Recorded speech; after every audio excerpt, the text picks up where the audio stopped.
oddvitakappræður Seltjarnarness hér í Hádegismóum vegna sveitarstjórnarkosninganna sem framundan eru þann 16. maí. Seltjarnarnes eitt af minnstu sveitarfélögum landsins að flatarmáli en þar búa þó 4.600 íbúar. Við höfum fengið til okkar oddvita 3 framboða í bæjarfélaginu og hlökkum til að heyra hvaða málefni á oddinum fyrir kosningarnar. Já, við ætlum bara að byrja á að leyfa frambjóðendum að kynna sig og sín málefni. Og við byrjum hérna á þér, Þór. Þetta bara örstutt kynning, mestarlega 3 mínútur. Já, ég heiti Þór Sigurgeirsson og oddviti sjálfstæðismanna á Seltjarnarnesi. Og ég hef verið bæjarstjóri frá árinu 2022 og afar stoltur af því að fá að leiða sjálfstæðismenn á Seltjarnarnesi.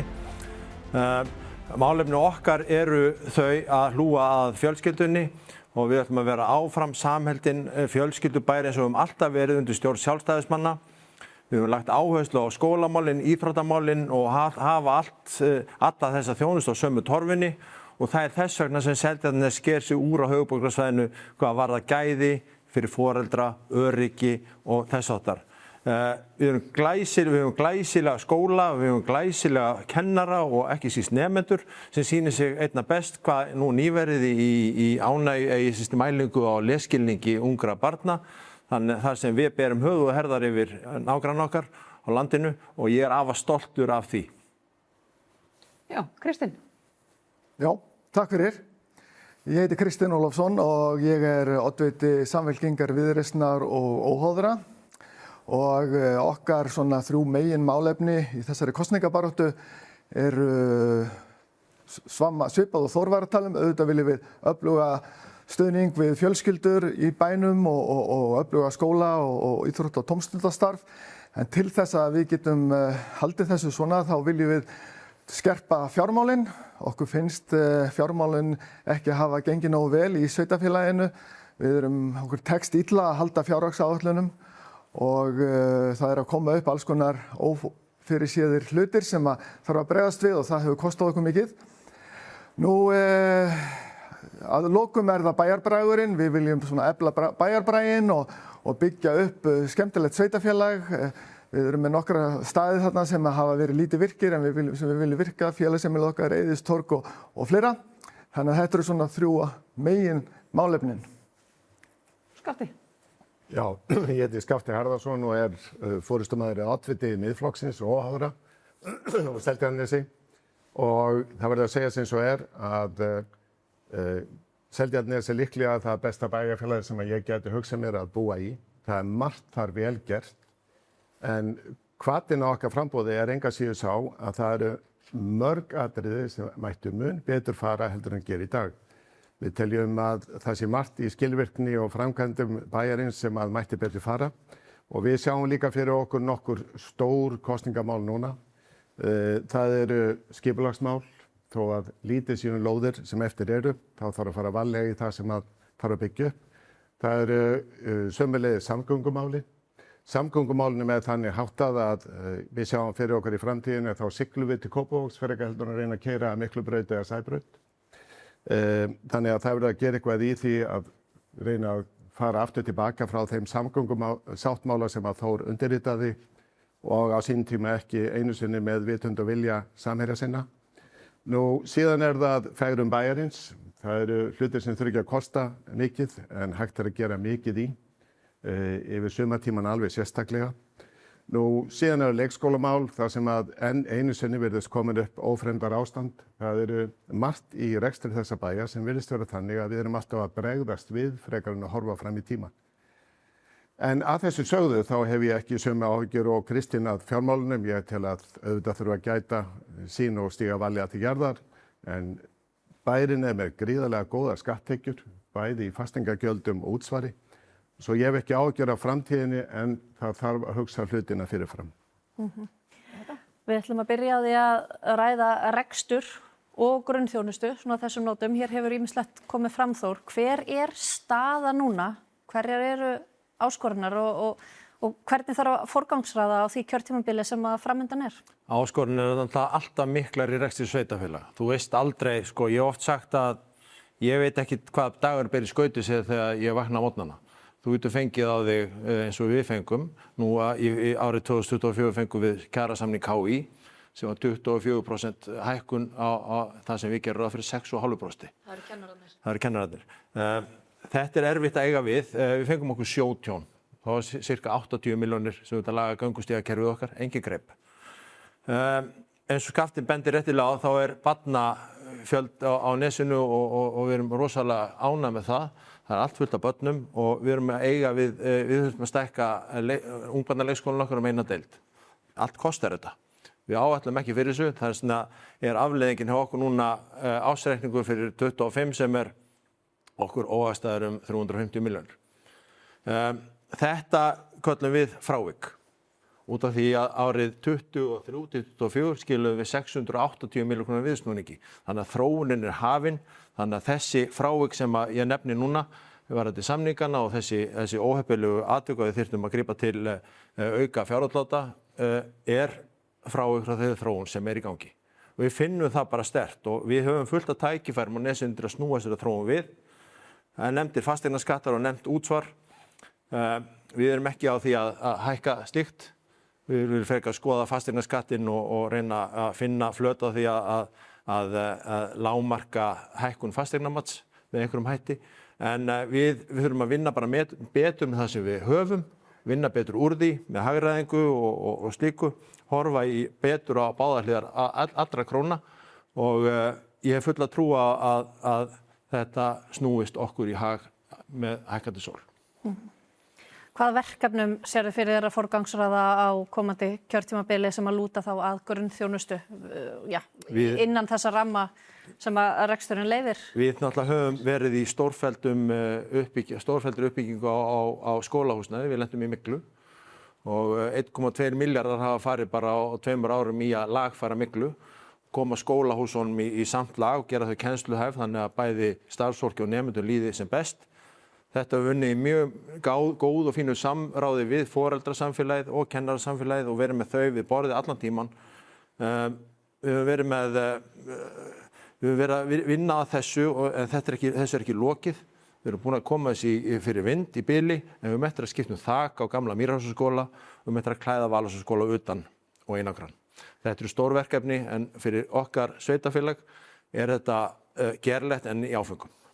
Talar að leggja áherslu á barnafólk eða barnafjölskyldur. Nú skilst mér að það sé nú ástandið í leikskólamálum sé ekki til fyrirmyndar endilega hjá ykkur. Börnin eru orðin ansi gömul þegar komast inn á leikskóla og biðlistar langir. Já, biðlistar langir segirðu, eins og ég nefndi áðan þá fengum við 15 ný börn í fyrra. Aðalóta því að Reykjavíkurborg lokaði á börn hjá dagforeldrum nema fyrir börn sem eiga lögheimili í Reykjavík. Við fengum það allt í einu biðlistar til okkar. Þannig að við brugðumst við með því að opna nýja deild í kirkjunni sem við áttum tiltölulega tiltæka. Mér sýnist stefna í sama núna þetta haustið en við erum akkúrat bara meðan við erum að ræða á þessum fundi hér þá bara verið að vinna að lausnum, verið að leita allra lausna og við eigum einhverja lausnir. Þannig að við ætlum ekki ég get ekki úttala mig það hvað í gangi núna þessa stundina en það við erum öll búin að bretta upp ermar og erum að reyna að vinna hagstæðum lausnum. Þannig að foreldrar geta andað rólega og fara rólega inn í sumarið. Hvað þarf að gera til að leysa þennan leikskólavanda? Kristín? Ég held að við þurfum að Skafti tala það vantar fyrirsjáanleika og ég held að hefur nú komið fram að það á svo sem ekki að vera stórkostlegt leyndarmál hvað mörg börn búa á Seltjarnarnesi. Þannig við þurfum að vera duglegri, búa til áætlanir og plön og líka það að eiga samtal við foreldra. Ég held að þetta tvennt, samtalið sé mjög mikilvægt og þessi fyrirsjáanleiki að vera með plön til þess að takast á við þá þróun sem við sjáum fram á. Og það kannski það sem við höfum gagnrýnt hér við núverandi meirihluta það skort á þessum fyrirsjáanleika þegar kemur að þessum áætlunum eins og það að skólahúsnæðið Myglar, já það þarf að takast á við það og sjálfsögðu og það var gert vel en við eigum ekki kannski að missa þessa svona hluti í svona kostnaðarsamar framkvæmdir og sem að geta þá skert þjónustokkar á öðrum sviðum.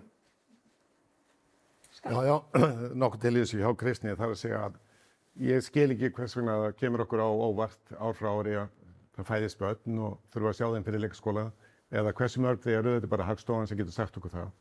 Nú, í þessu málum þá finnst mér líka tregðan alveg ótrúlega til þess að beita því ráði að reyna þá að greiða foreldrum heimgreiðslur sem eru og vikta verulega því að þær greiðslur eða aðstoð sem að bærin veitir nánast ekki upp á neitt.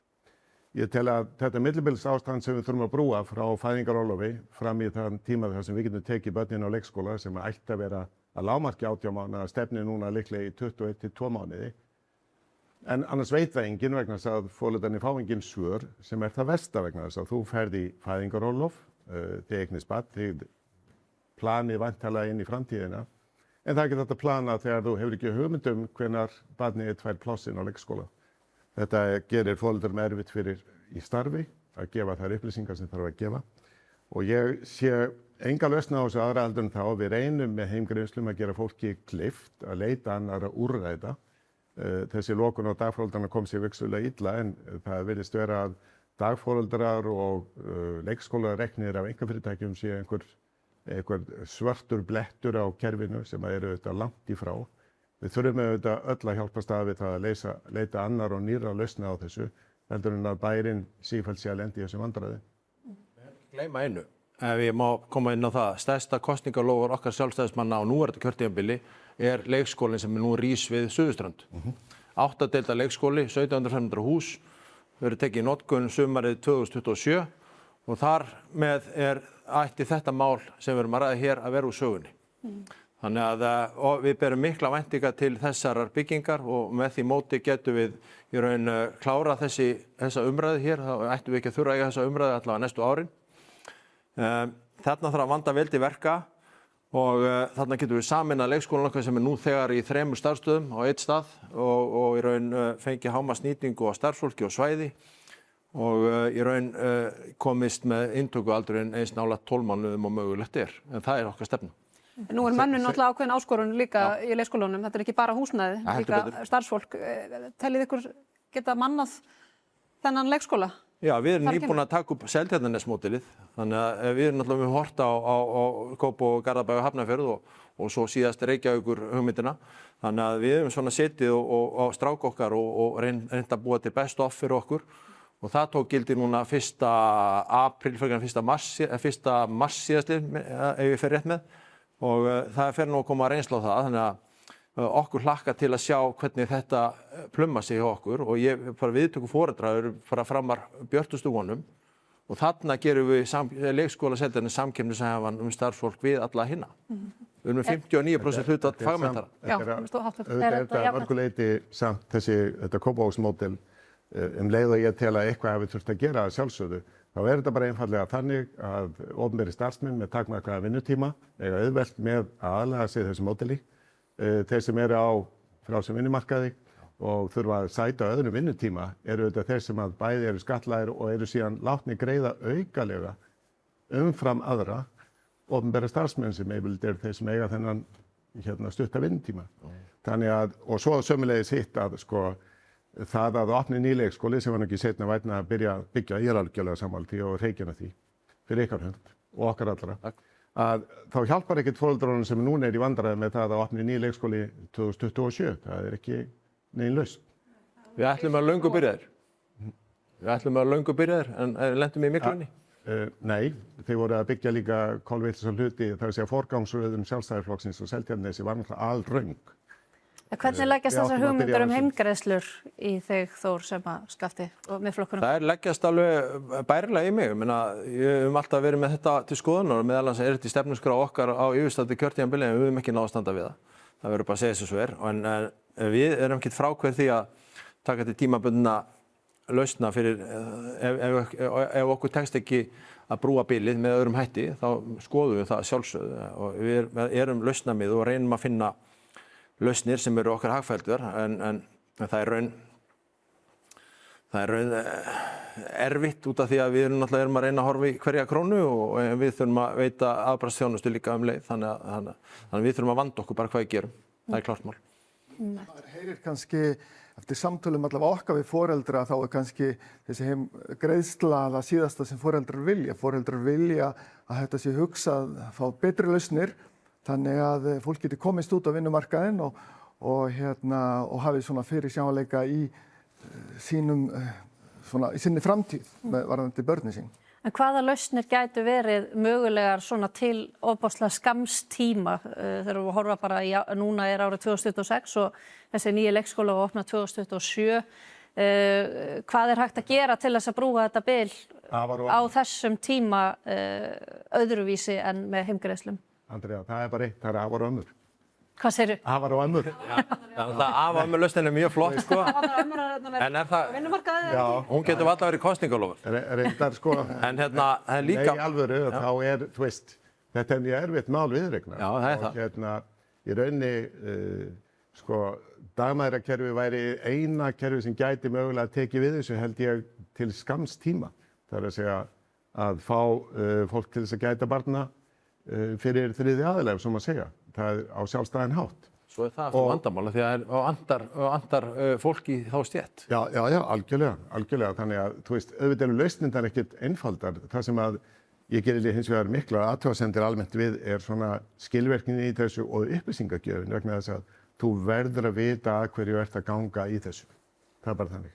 Ég held að það sé líka mjög mikilvægt að hugsa svolítið út fyrir bóksið og vera að lausna með þetta tímabundið ástand og menn þurfa bara að horfa í kringu sig og skoða hvort það sé einhver möguleikar innan Seltjarnarness eða nálægt okkur sem við gætum nýtt og mér datt nú í hug golfskólinn okkar stendur tómur allan veturinn, gætum við verið þar í 9 mánaða lausn sem að hjálpar, veit það ekki, en það er allavega skoðum þetta, leitum leiða og verum svolítið samvinnu við foreldra. Þetta er frábær hugmyndir í golfklúbbinn. Já, og okkur. Skemmtilega góður hugmyndir að fæðast mögulega hérna. Já, þetta er frábært. Er það eitthvað fleira í grunnþjónustunni sem að verður á oddinum í þessum kosningum annað en leikskólamálin? Það er bara innviða uppbyggingin áfram sem að hlúir að börnum og þetta snýst allt meira um börn, íþróttamannvirkin okkar, skólamannvirkin, höldum áfram að gera góðan bæ blómlegan og betri. Við viljum líka leggja áherslu á í raunin að fegra bæinn okkar. Það er komið tíma á það að við tökum saman höndum með íbúum og tökum eitt og eitt hverfi einu og gerum þetta bara fínt og flott hjá okkur af því að það er bara svo miklu skemmtilega þegar það er fínt og flott. Ég held að séu öll framboð saman það. Það er ekki þetta mótmæli því. Já, það er mótmæli þess enginn auðvitað, sko. Það er bara, framtakssemin hefur ekki verið það að, sko, Sjálfstæðisflokkurinn er búin að hafa 50 ár til þess að gera þetta. Við erum búin að gera þetta fínt. Og allar svo að fara að bjóða betur núna. En það er samkeppnin komin auðvitað frá þeim aðilum sem skipta máli vegna þess að auðvitað vill hvorugur okkar fara þá leiðina að fara að kjósa yfir okkur vinstri menn á Seltjarnarnesi. Það segir sig sjálft. Nei, 50 árum og þú ert búin að 3 vikur? Já, byrju 8 ár, sko. 8 ár, sko. Þannig að þetta er eitthvað sem við tökum örugglega öll undir. Einmitt. Ég hugsa á þessu tímapunkti að þá vindum við okkur í stutt auglýsingahlé og verðum hér aftur eftir örfáar mínútur.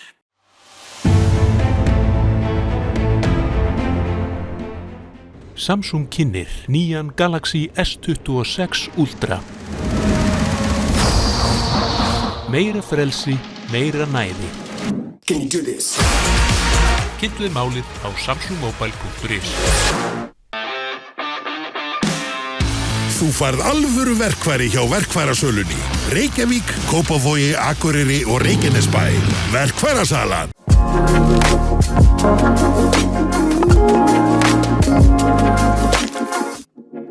Herragarðurinn klæðir þig vel. Þú færð saltvatspottana frá Master Spas hjá Ofnasmiðju Reykjavíkur, Vagnhöfða 11.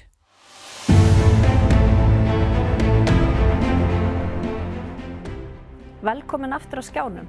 Við ætlum aðeins að fara í smá útúrdúr núna áður en að við snúum okkur aftur að málefnum Seltjarnarness en fyrir þingi liggur núna þingsályktunartillaga þjóðaratkvæðagreiðslu hugsanlega aðildarviðræður við Evrópusambandið og tímasetning þessara þingsályktunartillögu hefur verið töluvert gagnrýnd á sveitarstjórnarstiginu að hún sé að taka pláss og varpa einhverju skugga á þá umræðu sem að fólk vildi vera að eiga.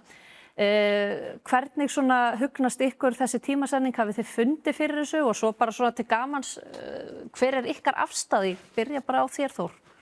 Já, þetta truflar okkur, klárlega, það er alveg, við finnum alveg fyrir því. Ég tel að ég ber bara saman fyrir árið 2022, þá finnst mér kosningabaráttan í okkar bæ byrja töluvert síðar heldur en var þá og í raun fenguðu þá líka stór mál fyrir fram að kosningarnar. En þetta er klárt mál að þetta er óheppilegt að þetta sé á sama tíma. Ég tali heppilegra umræðan við fengjum eiga sviðið, sveitarstjórnar á þessu tíma og mín afstæði svo að mér finnst þetta bara algjört rugl og ég vil ekki að ég er á móti þessu ESB randi okkar Íslendinga, það er búið að prófa þetta og ég held að ég sé bara komið tími til að við einbeitum að okkur sjálfum og pössum upp á okkar hagsmuni hér innan þeirra sjálf.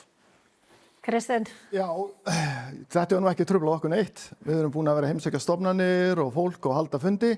Það er bara verið vel mætt og ég get ekki séð að þetta hafi haft neinn áhrif á það að hitta fólk og ræða málin.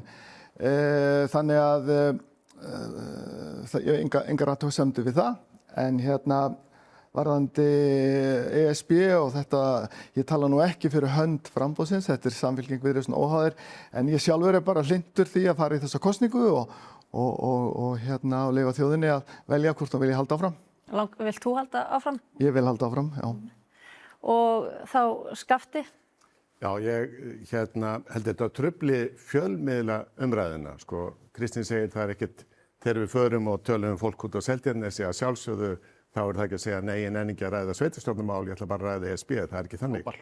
Það er ekkert vandamál, hins vegar er alveg ljóst að þetta er að trufla fjölmiðla umræðu sveitarstjórnarmálin og ég reyndar þeirra skoðunar með rétti að röngu að bæði tímasetning umræðunar, þingsályktunartillögunnar, tímasetning atkvæðagreiðslunnar sjálfrar er öll unnin með fulla hugsun að baki og ég er fullkomlega ansnúin því að fara í nokkra viðræður við ESB. Þetta eru aðlögunar umræður.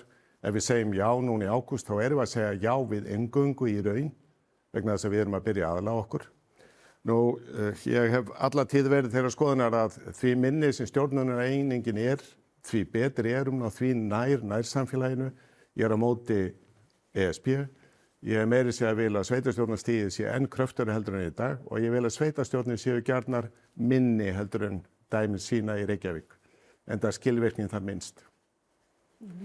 Takk fyrir þetta. Spurningar áður við höldum áfram með málefnin. Fá aðeins svona kannski svona afstöðu eða svona áhuga oddvita á bæjarstjórastólnum. Ég ger mér ráð fyrir því að sitjandi bæjarstjóri myndi vilja halda áfram sem bæjarstjóri frekar en að taka faglega ráðin? Nei, við gerðum þetta 22, þá bauðum við fram sem bæjarstjóri á efni og gera enn. Já. Og ég tel það bara mjög mikilvægt að þá ertu með bæjarstjóri sem þetta í tengslum við íbúana. Þú ert ekki með einhvern ókunnur aðila sem kemur að málum kannski ískaldur en mér finnst þessi nærþjónusta mjög verðmætt. Ok, takk fyrir það.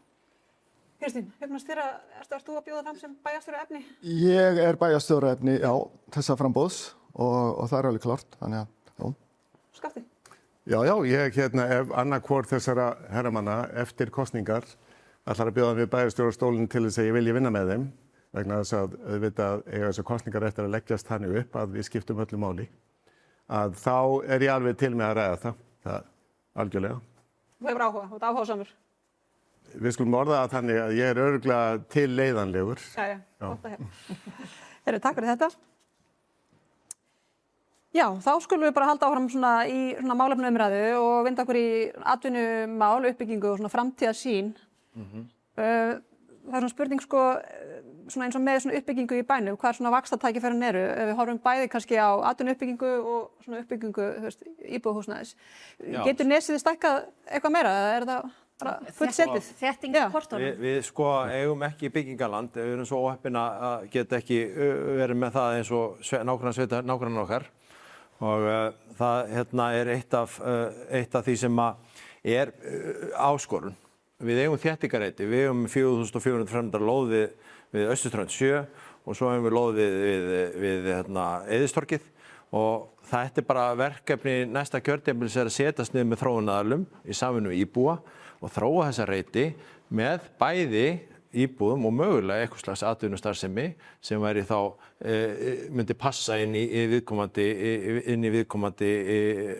stað sem gæti þá gefið bæjarfélaginu aukna tekjur og við getum líka unnið eitthvað með það að stýra íbúðaþróuninni þá með þeim hætti að þetta hefði ekki mikil áhrif á okkar innviði, núverandi innviði.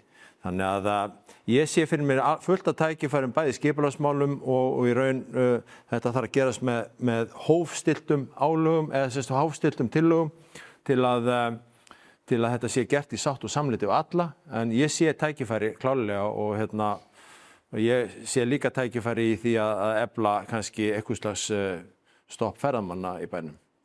Þannig að það bara það sem ég með í hausnum. Skafti, hvað eru svona, sér þú helstu vaxtartækifærin? Þetta hárrétt hjá Þóru, þetta eru í rauninni 2 lóðir sem við eigum, það allt og sumt. Og ég auðvitað mjög hræddur við bæði félagana sem að Reykjavíkurmódeli hefur sýnt að vill helst fá 14 hæða blokkir troðið niður allstaðar. Á Östrund 7 sé ég fyrir mér auðvitað mjög lágreist að tryggja 4 hæða blokk, fjölbýlishús. Það kostar samfélagið vegna þess að við fáum ekki það sama afgjald fyrir lóðina eins og ella væri. En það skiptir máli að gera þetta þannig að þetta sé sátt og samlyndi við alla. Við þurfum ekki á þessum peningum að halda eingöngu peningana vegna. Og síðan aftur móti í miðbæjarskipulaginu það þarf að hugsa það virkilega vel því að þar eru við auðvitað með eigendur sem að eru kannski ekki endilega þeir með eigendur sem að væru hófstilltir í byggingamagni. Svo að það getur auðvitað orðið töluvert mál, en það eru þessi 2 þættir nú ég sé ekki fyrir mér mikla atvinnustarfsemi geta byggst upp bara einfaldlega út af landrými, það bara þannig. Og ferðaþjónustu vil ég halda í hófi, sömulegis hófstilta vegna þess að umferðin út á Nes bara nú þegar orðið með þeim hætti að ég ekki viss að við viljum auka hana enn frekar. Hvað segir þú, Kristín? Já. Er ferðaþjónustu eitthvað sem hægt að horfa til til að auka tekjur eða eitthvað slíkt? Já, örugglega, en við þurfum að vanda okkur. Við stjórnum ekki þessum ferðamönnum mikið, þeir taka sjálfur upp á því að koma og heimsækja okkar fallega land, okkar fallega náttúru út í Gróttu. Það er nú mest trafík þar á kvöldin og nóttinni og ég hefði viljað bæta það bara svæði mikið og gera það aðgengilegra og það er til dæmis mjög erfitt að koma þarna á stórum rútum og það getur myndast þarna vandamál. Þannig við höfum til dæmis velt upp þeirri hugmynd að setja þarna upp gjaldskyldu fyrir erlenda ferðamenn sem koma þarna og þannig við getum haft að þessu tekjur til þess að standa undir þeim kostnaði sem þarf að fara í til að gera þetta aðgengilegra og betra. En varðandi húsnæðismálin þá er ég nú sammála mínum félögum hér að skoða þessa þéttingarreiti og sjálfsögðu við samvinnu við bæjarbúa. Ég geti sagt Skafta það, hann getur alveg sofið rólegur, við erum ekkert að fara inn á 12 hæðir eða fara í einhverja brjálæðislega þéttingar, það verður ekkert farið út fyrir það sem við erum að vinna með í dag. Engir skýjaturnar á Seltjarnarnesi? Engir skýjaturnar, en við viljum kannski eins og Austurströnd þar sem við eigum þessa lóð, það væri möguleiki að taka upp deiliskipulagið á þeim lóðum sem eru þarna í línu við okkar lóð og gefa jafnvel húseigendum tækifæri og að þróa sín húsnæði eitthvað áfram, jafnvel breyta þeim og það þætti mér jákvætt ef að menn hefðu áhuga, við erum ekki að þvinga neitt og síðan náttúrulega vekja athygli því að það er skipulag í byggörðum og þar er uppbygging í gangi og þá á eftir að koma heilmikið af húsnæði þar ennþá og það er bara fyrsti fasi af 3 eða 4 og það sem er bara jákvætt við það að við erum bara að fjölga fólki á Seltjarnarnesi. Fjölgunin hefur verið ekki mjög hröð eða engin, en hún verður vonandi bara róleg og þannig við ráðum við hana. Við þurfum að passa að innviðinir ráði við þá uppbyggingu sem er í gangi og ég held að við séum það alveg í góðum málum. Þurfum ekki líka að horfa á samgöngur þegar það er ekki við hætturinn alltaf að vera góðar til að fjölga fólki á nesinu? Já, ég tel að við séum með bara í samgöngur í dag alveg ágætur, það er þarna almenningsvagnar og síðan þurfum við bara varðandi almenningssamgöngur og þennan sáttmála, við þurfum bara að standa vörð það að við séum ekki, það sé ekki þrengt að okkar aðkomuleiðum af Seltjarnarnes. Miklabrautin í stokk og það sé ekki sett ljós á hringbrautina niður við Norðurströnd og ýmislegt svona bara standa vörðum þá hlutir tengjast okkur því að við erum náttúrulega bara Nes og það eru 2 aðkomuleiðir og það má ekki þrengja þeim og við þurfum að vera standa vörð það. Nú erum við komin virkilega sko í fjörið sko. Já, Samgöngumáli. þú ert með orðið núna, Skafti. Já, það Ég vil heyra hvað þér finnst. Já, nei, þetta var auðvitað alveg frálegt að við skildum yfir höfuð skrifa undir nýjustu útgáfu samgöngusáttmálans. Félagar Þórs tóku sér til og reynda að skrifa fyrirvara við undirskrift Þórs og mér kunnugt það að þessu var hent í borgarstjórana og bæjarstjórana með mjög skömmum fyrirvara. En ef við tökum sér dæmi, núna erum við að borga 20 milljóna og ég spurði einn ágætan bæjarfulltrúa að því, í hvað erum við að borga í samgöngusáttmála núna? Það ekki verið neitt annað en einhver skrifstofuvinna. Við erum að borga í Fossvogsbrúna. Nú, hún kemur okkur nákvæmlega ekki að nokkru gagni né megnið af þessum hugmyndum sem í gangi hvað var það samgöngusáttmála. Við erum það að fara að fjármagna hluti sem að koma okkur ekki að neinu gagni en munu tímabundið skapa enn frekari vandamál með umferðarflæði til og frá Seltjarnarnesi. Við höfum að segja okkur frá ekki bara grófum hugmyndum ímyndaðar strætisvagnaferðir eftir 40 ár, sko, heldur frá samgöngusáttmálunum í núverandi mynd.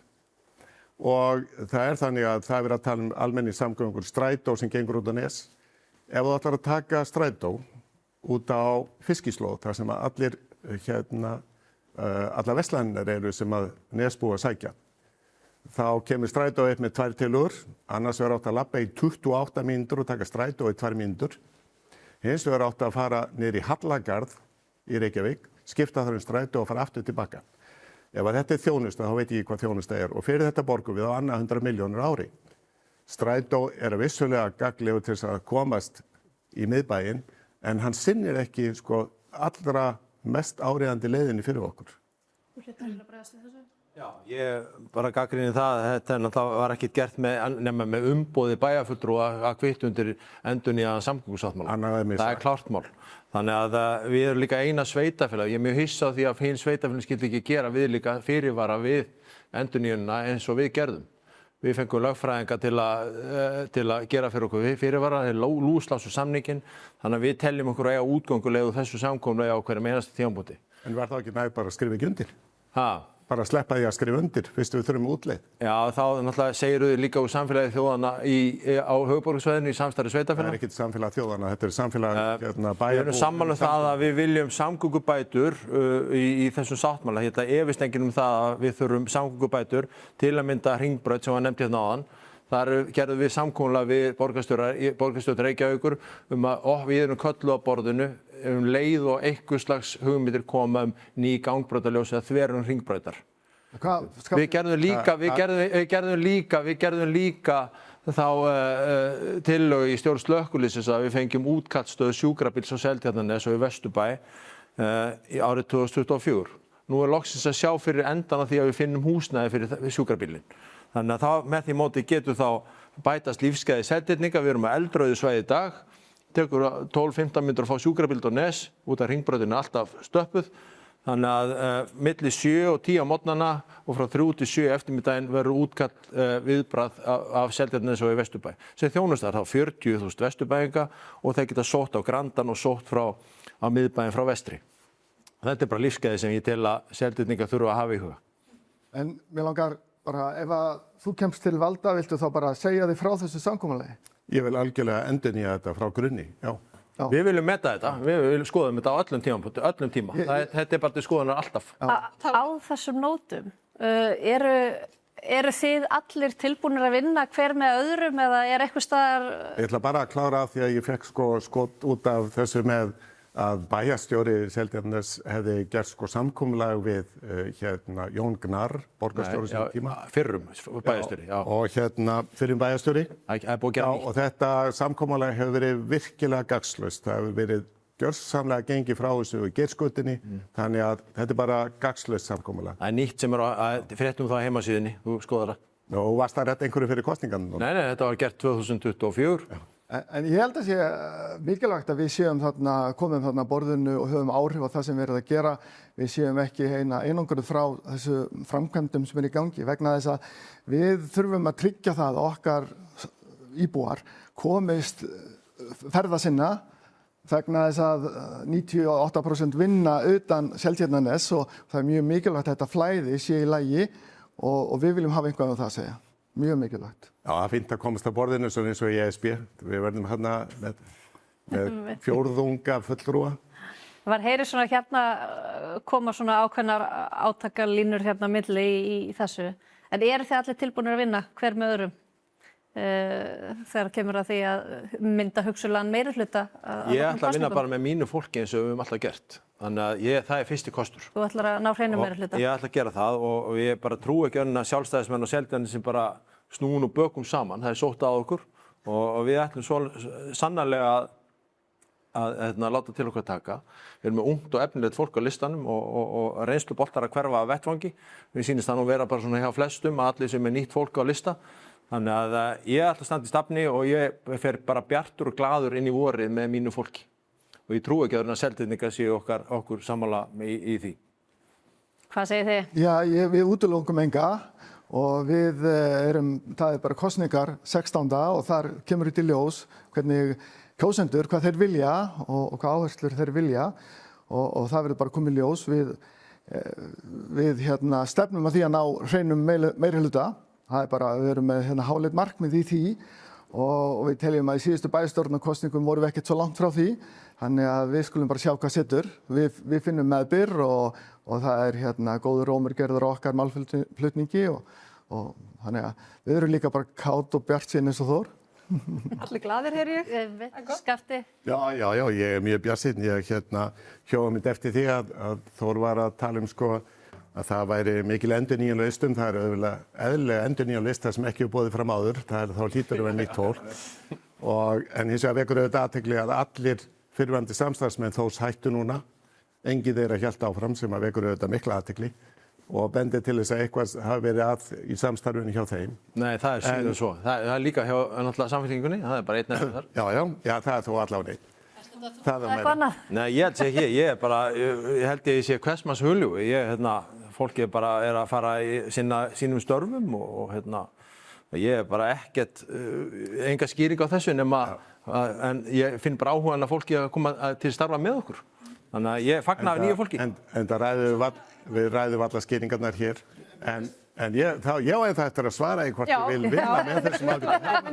Þannig að mér finnst alltaf að lega mér að svara því. Já, bara gjörðu svo vel. Þetta er auðvitað bara spurning um málefni. Það er þannig að hver er næstur manni og ég skal alveg fúslega viðurkenna það. Auðvitað sem sjálfstæðismaður til áratuga kýs ég væntanlega sjálfstæðisflokkinn frekar til samstarfs en við Kristinn höfum líka komist að því að við höfum auðvitað margt sameiginlegt og berum auðvitað hag Seltjarnarness fyrir brjósti. Þannig að við getum sagt bara voða klassískt svona ég geng óbundinn. Ég held að ég vil bæta því við kannski að Þór, sjálfstæðisflokkurinn, Miðflokkurinn og við þetta litla sveitafélag, við finnst til fyrirmyndar hvað eru margir frambærilegir frambjóðendur. Algjörlega. Og það er styrkleiki á svona sveitafélagi, það er greinileg metnaður, það vilja allir komast til valda, það vilja allir gott að sér leiða. Hugmyndir okkar er ekkert rosalega ólíkar við erum þarna með samfélag sem okkur þykir öllum mjög vænt um.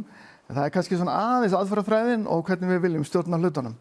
Blæbrigða munur. Já, það er gaman að geta þess einmitt að foreldrafélag leikskólans óskaði eftir fundi með frambjóðendum, tók það fram að það veri heppilegast að foreldrabarna fædd 21-25 væru ekki, væntanlega til þess að þetta væri ekki ópersónulegt. Ég hef eiginlega engan nema mig þá til að mæta. Þannig að þetta er mjög hallærislegt að afi skulle þurfa að mæta þarna. Afi mæti. En við höfum skoðanir á þessu, Skafti. Já, klart mál.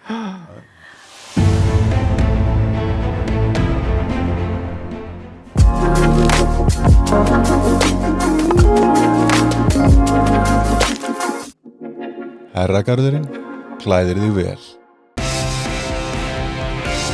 Snickers vinnuföt færðu hjá Hagi EHF Stórhöfða 37 og í öllum verslunum Bíkó.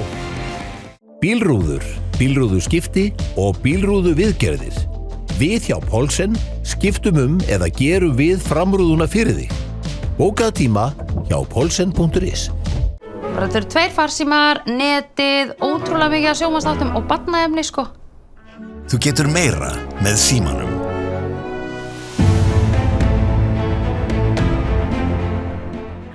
Jæja, heyrðu, við ætlum að fara í smá leik. Ég ætla að leyfa ykkur nefnilega frambjóðendunum að velja, taka eina spurningu til að geti beint til hinna frambjóðendana. Og bara stutt spurning og svarið stutt líka. Þannig að Þór, ég ætla bara að afhenda þér keflið og vera að spyrja. Ætli ég spurði ekki Kristinn vinn minn að því að hvort að hann stefna á að hækka útsvarið í Botnes og forverar hans hafa ítrekkað reynt að gera? Nei, ég hef nú svarað þessari spurningu áður. Mér finnst mjög mikilvægt að fjármálastjórnunin og fjármálin í okkar sveitarfélagi sé sjálfbær og mér finnst algjörlega ótímabært að fara að lofa einhverju í dag hvort að útsvarið verið hækkað, lækkað eða stendur í stað. Það eru áskoranir í okkar innviðum sem við þurfum að takast á við. Fjármagnskostnaður að hækka, við erum að byggja leikskóla sem við tökum 1,5 milljarða láni og það kostar peninga.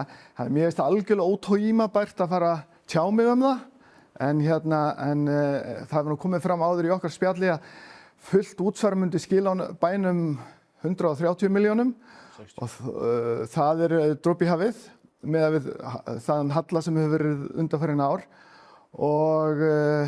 En bara sem dæmi, ef að útsvarsprósentan hefði verið fullu nýtt undanfarin 8 ár, þá erum við kannski með 800 milljónir minni halla en við höfum í dag, bara til samanburðar, en við erum ótímabært að svara þessari spurningu, en við aðalatrið að reksturinn sé fyrirsjáanlegur og sjálfbær. Heyrðu, þá ætlaði að bjóða þér að spyrja. Skafti, þú hefur talað oft að það þarf að klippa á þessi gæluverkefni sem að Þór og félagar standa fyrir. Hvaða verkefni eru það svona sem að þú ert ósáttastur við í okkar bæjarfélagi í dag? Í dag? Já. Fyrst og fremst þá verð ég að líta til fortíðar. Já, vegna þess að ég tel til dæmis að nýja íþróttahúsi hafi verið algjörlega ranglega tímasett. Það var tekið fram fyrir til dæmis leikskólan og vegna fyrst og fremst kröfu mjög þröngs hóps fólks. Og við getum ekki látið þessa hluti danka með þeim hætti að við séum að gera eitthvað til þess að þóknast einhverjum kröftugum hörðum hópi fólks í bæjarfélaginu. Við vorum með ágætis íþróttahús, við skulduðum ennþá á 300 milljónir í því og það rifið. Þetta var ég auðvitað gríðarlega ósáttur við og við getum farið lengra aftur með Sjálfstæðisflokksinn sem auðvitað lækningaminjasafns horrorinn, kaupin á ráðagerði sem aftur var selt skömmu síðan. Þetta bara þannig að ég þeirra skoðun að rekstur á sveitarfélagi eins og Seltjarnarnesi leiðilegur. Það að segja, þú átt að sinna daglegu einföldu störfunum vel. Þú átt ekki að vera þarna til þess að skapa þér einhverja minnisvarða. Það bara þannig. Þannig að það ég hef kallað þetta borðaklippingar, þetta stundum alveg óskaplega erfitt fyrir lítið sveitarfélag að standa í slíku. Takk fyrir það. Já. Og þá þegar bara leyfa þér Skafti að velja. Já, ég hefði viljað byrja á því að spyrja Þóra einföldu máli sem að hvers vegna uppsögn á þjónustu við aldraða dagvist í Vigdísarholti var ekki fylgt eftir með tafarlausum útskýringum gagnvart aðstandendum og gagnvart þeim sem hlutu áttu máli. Heldur þurfi þetta að koma upp og nú komið frétt hjá bænum vegna þess að ég veit að það var gerð fyrirspurn þetta í fjölskyldunefndinni. Þá loksins, þetta það sem að háir allri stjórn þessa bæjarfélags alveg skelfilega. Það eru ekki svör, það eru ekki samráð og það ekki látið vita. Þetta eitthvað sem þú getur bætt úr? Já, alveg klárlega. En þannig verið að tala, eru lögmenn að tala saman? Já. Þetta samningur dagdvöl? Lögmenn ekki, Þór fyrirgeðu grip fram fyrir þér. Já.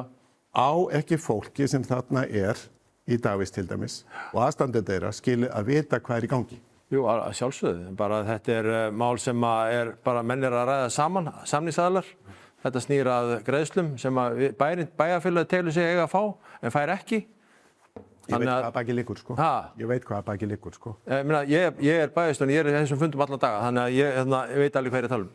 Þannig að við erum ekki að fá greiðslu sem við teljum okkur að fá og til að fá þá á borðinu þá þurfum við að segja upp þessu samningi með ársfyrirvara. Þannig að það bara stutta svarið. Ég get ekki farið á dýpið í svona beinni útsendingu með viðkvæm mál eins og þetta. Nei, ég ekkert að biðja það. Ég bara að spyrja hvers vegna upplýsingagjöf svona ábótavant fyrir bæjarins hálfu og engin svör. Það það sem... Já, það bara, nú erum við að ræða við samningsala og það kannski eðlilegt að náum þeim punkti, svo getum við upplýst. Þetta sé ekki bara, þetta alveg rétt hjá Skafta, þetta mál, síðan það leikskólamálin, það svona einhver tregða í samskiptum og upplýsingaflæði og í svona litlu bæjarfélagi eins og þetta, 4700 manns, þá skipta þessi upplýsingamál og þetta samtal gríðarlega miklu máli og við eigum ekki að þurfa að lesa það í blöðunum að það sé að fara að skerða þjónustokkar eða breytinni, við eigum að vera upplýst og við höfum örugglega eitthvað það að segja. Klart mál. Já, þá svona farið að styttast í annan endan á þessu hjá okkur og nú ætlaði ég að gefa ykkur það tækifæri að tala beint við ykkar kjósendur á Seltjarnarnesi og á svona það bil 1 mínútu samfæra þá að kjósa ykkur og við byrjum hérna á þér, Þór, og gjörðu svo vel. Já, kæru kjósendur á Seltjarnarnesi, þið vitið hvað þið hafið okkur sjálfstæðismönnum. Við höfum alltaf stýrt Seltjarnarnesbæ og byggðum hann upp frá grunni. Við viljum vinna áfram að ykkar hagsæld með ykkur í samstarfi við ykkur og ykkur til hagsældar. Við erum samkallaður fjölskyldubær, við viljum halda því áfram, við viljum vinna þetta með ykkur í samræði við ykkur og heyra ykkar hugmyndir. Við höfum verið að hitta ykkur í kosningabaráttunni og munum gera það áfram. Við viljum alltaf sýnileg og við erum alltaf tiltæk til að hlusta á raddir íbúa í okkar góða bæ sem við viljum nota bene gera fallir og huggulegri með ykkur í sumar. Og ég tel að atkvæði veitt okkur sjálfstæðismönnum sé afar verðmætt fyrir áframhald hagsældar í okkar góða bæ. Þannig að varist það sem í boði annað en við. Við erum ykkar menn og ykkar fólk og við viljum alltaf vera það eins og við höfum alltaf gert. Takk fyrir þetta, Þór. En þú, Kristinn? Kæru Seltjarningar, 16. maí kjósum við nýja sveitastjórn á Seltjarnarnesi. Þetta í ykkar höndum hvert við förum með þetta sveitafélag. Við hjá Samfylking, Viðreisn og Óháðum viljum bjóða fram krafta okkar. Það rétt sem komum hér fram. Við höfum aldrei stýrt þessu bæjarfélagi en við viljum gjarnan komast þar inn og láta gott af okkur leiða. Fjármálin hafa ekki verið í lagi, finnst okkur, og undanfarin ár hafa verið rekin mikið hallarekstur og það þarf að reka þarna sjálfbær fjármál. Mjög mikilvæg til þess að standa vörð þá innviði sem við höfum byggt upp, þá lögbundnu þjónustu sem við höfum. Við viljum líka bara hressa upp á bæjarbraginn okkar. Við teljum að þar sé hægt að gera betur. Það getur verið skemmtilegra að búa á Seltjarnarnesi en í dag. En við erum bara afar sátt með okkar bæjarfélag mörgu leyti. Þetta einstök náttúra, frábær þjónusta sem við bjóðum á mörgu leyti en við viljum gera betur og við erum hér fyrir ykkur. Og bara vonandi kjósið rétt 16. maí. Takk fyrir þetta, Kristinn. Gjörðu svo vel, Skafti. Takk hérlega. Já, kæru Seltjarningar, það verður ánægja að ganga til kosninga núna í vor, þar sem að loksins alvöru valkostur að ég tel við 50 ára stjórn Sjálfstæðisflokksins í bæjarfélaginu. Við göngum fram með minnst 4 málefni sem skipta þetta bæjarfélag miklu máli. Númer 1. Að reyna að lækka fasteigna fráveitu og vatnsgjöld sem eru hækkuð 40% á kjörtímabilinu meðan að hins vegar neysluvísitalna hefur aðeins hækkað 20%. Þetta nánast tvöföldun miðað við aðra hækkun í landinu. Í öðru lagi það samgöngumálin þar sem við viljum taka allan samgöngusáttmálan upp til endurskoðunar hvað varðar framlag Seltjarnarness til verkefna sem að hjálpa okkur líkt eða ekki. Nú síðan það bæjarfélagið sjálft sem vilja reka meiri skilvirkni þannig að bæjarbúar þeir fái svör og upplýsingagjöf allan tíman það hvernig mál sem að lúta að þeim snúa. Það mjög mikilvægur þáttur í jafn litlu bæjarfélagi og nauðsynlegur þáttur sem allir eiga að geta svarað. Og loks það svo fegurðun bæjarins. Viðhaldi og fegurðun bæjarins hefur verið ábótavant langt skeið. Að hluta til vegna þess að fjármálum hefur verið þannig háttað að það hefur verið að ráðast í áföll sem hafa orðið hos sveitarfélaginu. Ég ger ekkert lítið úr því.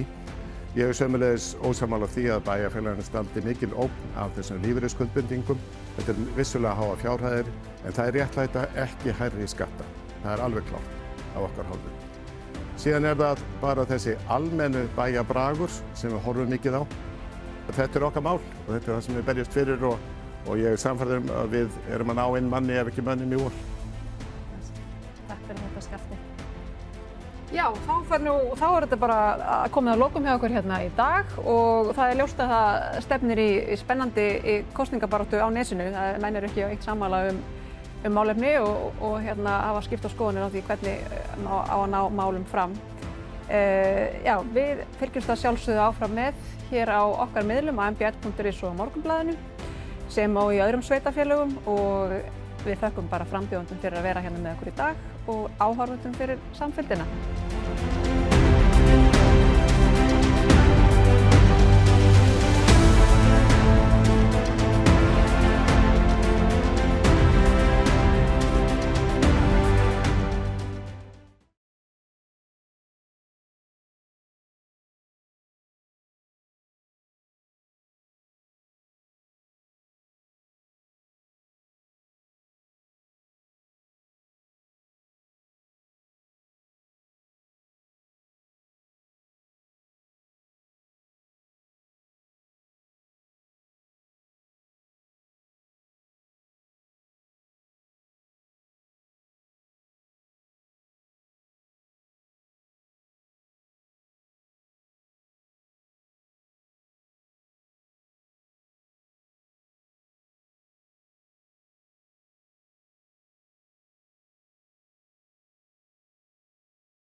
við byrjum hérna á þér, Þór, og gjörðu svo vel.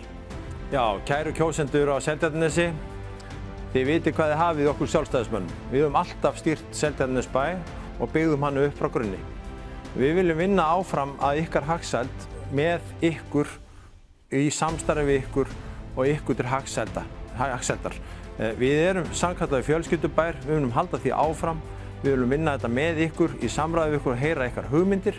Við höfum verið að hitta ykkur í kosningabaráttunni og munum gera það áfram. Við erum alltaf sýnileg og við erum alltaf tiltæk til að hlusta á raddir íbúa í okkar góða bæ sem við viljum nota bene gera fallegri og huggulegri með ykkur í sumar.